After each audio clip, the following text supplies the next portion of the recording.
Hey folks, language arts. We are reading Tinstar still. We're on page 115. And Luke was visiting with that young lady, Sarah, who they saw each other out in the woods, I guess. And then she took him to her house and thinking she's Lucas. She's thinking he is her husband that went to war. She's got some emotional issues. And Luke is trying to be very careful because she's talking about some horses she saw, which suggests that maybe the Raleigh Roads gang is nearby. So he got some information for her, and now he's out there looking, and now he's getting close to what appears to be the camp that he's looking for on page 115. Within 10 yards of the fire, this is middle page, gave him his first good look at the horses. A quick count showed 10 tied down to a rope strung between two trees. This would hardly have been much of a start for a stud farm like Sarah Youngwood thought, but Luke suspected she knew as little about raising horses as he did. And as we already know, he's already heard a little argument between two guys, which makes him think this may be the gang. He's still worried that the argument, by the way, is about who was going to pour the coffee. He's still worried that these were the only two men in the camp. A third or even fourth outlaw posted near the horses made sense, both to keep the animals quiet and to guard against predators. He had seen ample spore warning him that many wolves prowled throughout the Flint Hills. Those horses would make a delicious meal for a wolf pack. After another minute of watching and waiting, Luke decided he only faced two men. They had continued to argue about who wanted the stolen horses. He got a better look at the second outlaw, as was with the first. He remembered seeing his likeness on a wanted poster, but couldn't remember the name. So he started to think these are outlaws. If they followed Raleigh roads, they were dangerous killers both. They were likely the men Sarah had seen gun down Tommy's Inn. Luke found himself hesitant about shooting them down from ambush. That was something Benedict would do. And he wasn't lowering himself to the man's level. Another consideration came quickly to deter him. He needed to know where Audrey had been taken. She wasn't in this camp. So that meant Rhodes' hideout was elsewhere. Creating a distraction made more sense. If he released the horses, the outlaws had no choice but to go after them. The accident might cause them to send a warning to Rhodes and postpone whatever robbery they had planned. The delay worked for Luke and against the gang. Edging around even more toward the tethered horses, Luke found himself in thicker bushes. So he's thinking that if he can let go of get rid of the horses, that those outlaws will go after him, looking for him, and that would delay things a little bit. If Rhodes found out about it, he might be a little nervous about going in there and getting that bank route. So that's his idea. Okay. Edging around even more toward the tethered horses, Luke found himself in thicker bushes. Thorns tore in his coat and then dug into his skin. He bit his lower lip to keep from crying out when a particularly long thorn drove deep into his forearm and opened one of the wounds he'd already sustained from the dynamite explosion. Pulling free caused the bush to rattle loudly. He looked up and saw outlaws going for the six-shooters. Discovered. Here he was trying to get the horses gone, and it looks like he might have been discovered because he pushed against the bush that was hurting him. He yanked free and, ignoring the blood running down his arms, fumbled to draw his own pistol. Then he froze. The two men hadn't heard him. He dropped down and he discovered they hadn't noticed him. So that was a good thing. They reacted to another ruckus from across the clearing. Luke ducked behind a thick bowl-holed cottonwood. If a shootout started, the sturdy trunk protected him. Poking his head around, he saw the two outlaws separating, moving to get whoever approached in a crossfire. He heard the singing before he spotted Sarah Youngblood. She came across the clearing, arms flailing about the windmill blades in a high wind, and singing Mr. Froggy went a courtin' at the top of her lungs. The nearer outlaw aimed carefully as Sarah made her way closer. Luke cocked his six-gun and braced his wrist against the tree trunk.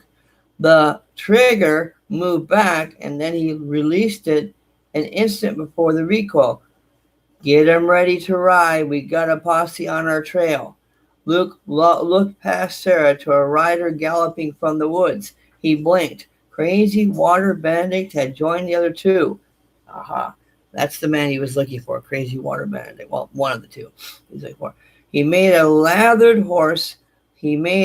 a lathered horse that stumbled and almost threw its rider. Benedict kept his seat and yanked hard on the reins to bring the horse to a halt. "Who is that?" Benedict pointed to Sarah, who ignored him and the others. "She just showed up, Crazy Water. We was going to shoot her." The outlaw closest to Luke rushed forward to take the reins. Benedict dropped. "Don't go shooting. The marshal's right behind us. The boss sent him off on a false trail, but a gunshot will bring that posse down on us like flies in cow flop." "What should we do with her?" Benedict glanced over his shoulder. The second man from the camp dragged Sarah forward. Luke lowered his six-shooter. He had lost his chance to take them out. The woman had been captured, and the best shooting in the world wasn't going to save her now. Do you want to leave her or cut her throat? Bring her with us. We got to find out what she knows. Benedict worked to get the saddle off his exhausted horse. He heaved it over his shoulder and ran to the fresh horses. Without being too choosy, he began saddling the first horse he came to. What can she know? She just showed up a minute or two back. The outlaw wanted to argue the point with Benedict. Crazy Water Benedict turned from saddling his horses, took a step forward, and backhanded the man. The impact of hand against cheek sounded like a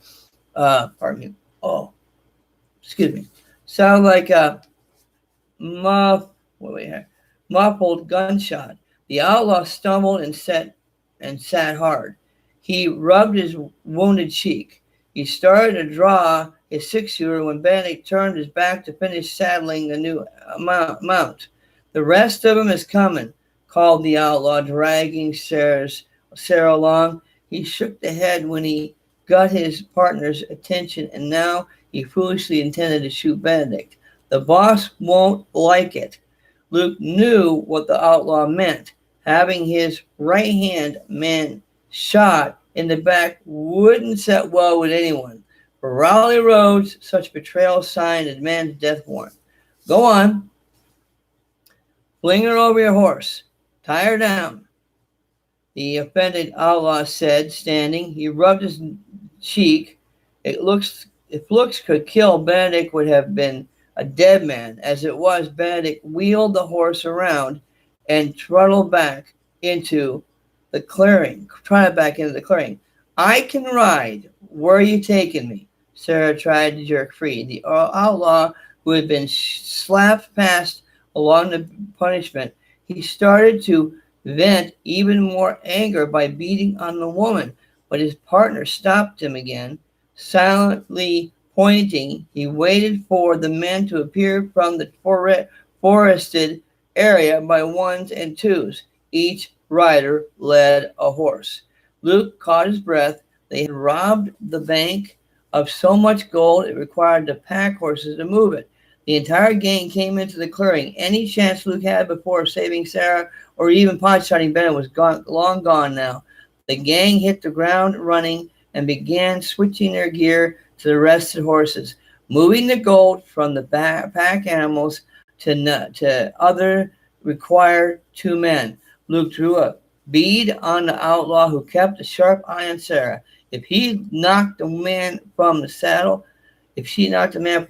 Sarah's escape was possible. but the woman had lost herself in crazy fantasies again, crying out for her Lucas, won her a backhanded swat that missed. She reared back in a saddle to avoid the blow, but as she rocked forward, the outlaw tugged in the reins of her horse and trotted away. In seconds, they disappeared across the stream. Turning his attention back to the gang, Luke saw how efficient the outlaws were. Like a well-trained militia, they worked together to transfer the gold in what had to be record time. Raleigh Rhodes supervised the gang from the back of the fresh horse. Crazy Water drives the horses south. He waited until his lieutenant rounded up several of the horses that the gang had ridden into the ground, then threw him a mocking salute. See you at the hideout. Rhodes smiled. For a man with such a baby face, it should have been precious. On him, it carried more than a hint of cruelty. Don't go giving my share to any of those other owl hoots, Benedict said. He played out a couple yards of rope and applied it to the rump of the rest of the nearest horse with a loud whack. He started the small herd trotting along to lay a false trail. In a few seconds, Luke stood staring at the empty camp. All the horses were gone, and the gang had ridden off. Benedict was the last of the gang to vanish. The silence tore at Luke. Oh, Sarah, why did you have to follow me? Luke peered into the distance where the gang had ridden. That was the trail now. Firing a shot to draw the marshal and his posse from Crossroads was a possible tactic, but he doubted they'd share his goals. Freeing Sarah Youngblood mattered more than all the gold Rhodes had stolen from the bank, and trumping even the brain-sick woman's safety was rescuing Audrey. He still had Audrey on his mind. Luke slipped back into the trees, found the game trail, and jogging along, intent on reaching the ramshackle cabin and then getting to his camp where his horse grazed. He hoped the animal was well enough fed and rested to gallop the entire way to Rhodes' camp. Catching the outlaw gang was the only first part. Shooting it out with them would be one momentous firefight. He put his head down and ran hard, in spite of the strength fading with each step. That's the end of chapter 9. We can start chapter 10 tomorrow. But as you can see, you got Sarah wandering out of the cabin trying to find Luke, thinking she's Lucas. And of course, this group is tied up with the Rhodes gang. They just robbed a bank. And Luke is now regretting not doing anything, even though I don't know what he could have done. I mean, I don't know. He could have shot somebody, but his whole idea is he wants to find out what's going on with his wife first. So this is a really tricky situation for him. He sees an opportunity to maybe put a gun to these people, but at the same time, these are outlaws. And would he survive if he tried to find out? I don't know.